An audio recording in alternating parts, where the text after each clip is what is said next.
Mateo Kapitulo 17.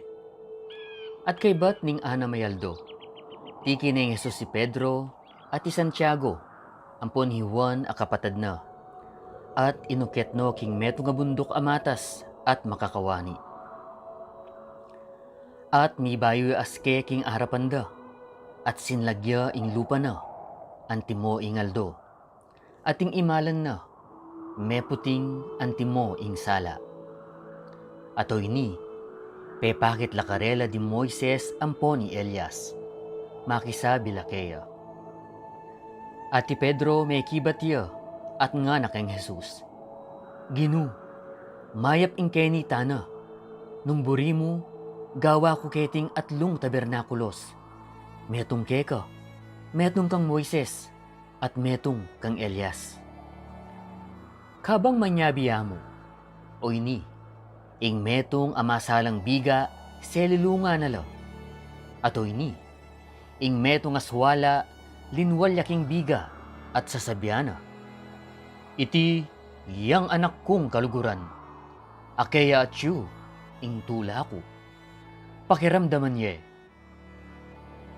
At inyang damdaman da iti di nga lagad, may nga subsubla, at binalang nitakutan. At Jesus, lepitano kanita, tigkil na la, at sinabi na, talakad kayo, at eko tatakot. At inyang itasdo ding matara, alanong ikit, nung bukod Jesus namo. At kabang kukuldas laking bundok, inutos ng Jesus karela, nga na, eyo sasabihan kay numan, ing malikmatang ikit yu. Ang gaking ing anak ning tao, mibangon ya, aibat karing mete.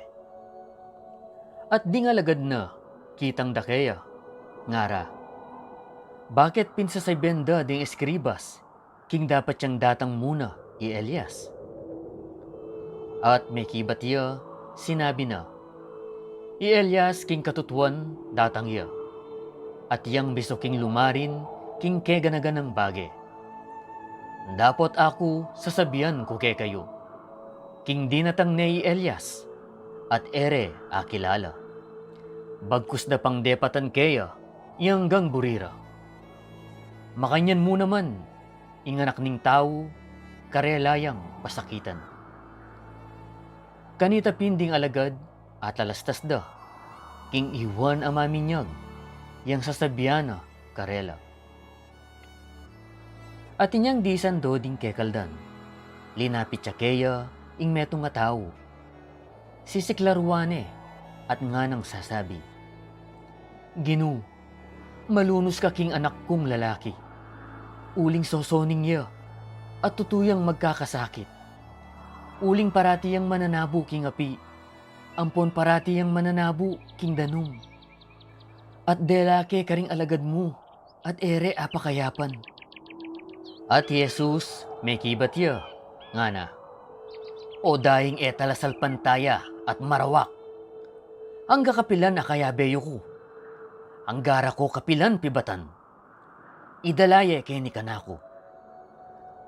At pengamanmuan ng Jesus, ating demonyo linwalya kaya, ating anak kinayap ya, manibat king oras ay ta. Kanitapin, linapit lang magdilidili kang Jesus ding alagad. At sinabi ra, bakit emiya apalwal?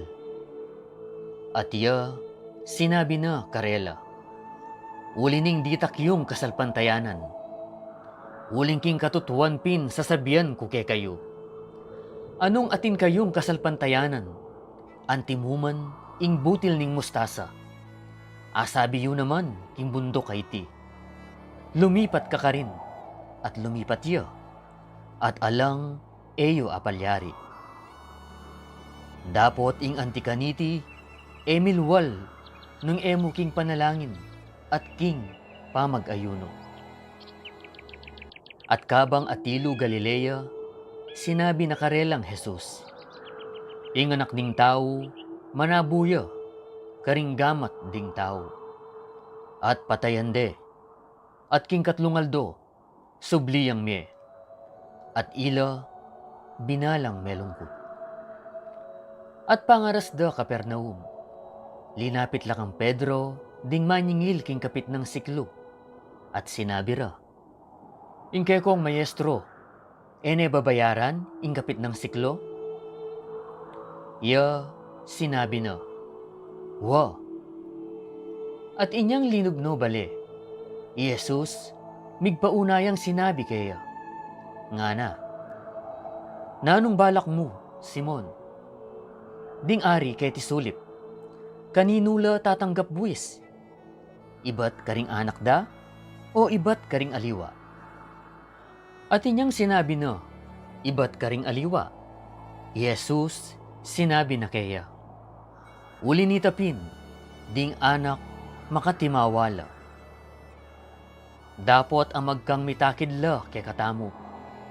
Umeka king dayat malat, at mibaldug kang metong ataga, at kwanan me ing munang asan amayakwa, at kabud ibuklat me asbuk, akit me ing metong asiklo. Kwanan me ita, at ibiye me karela para kay kataya nga dwa."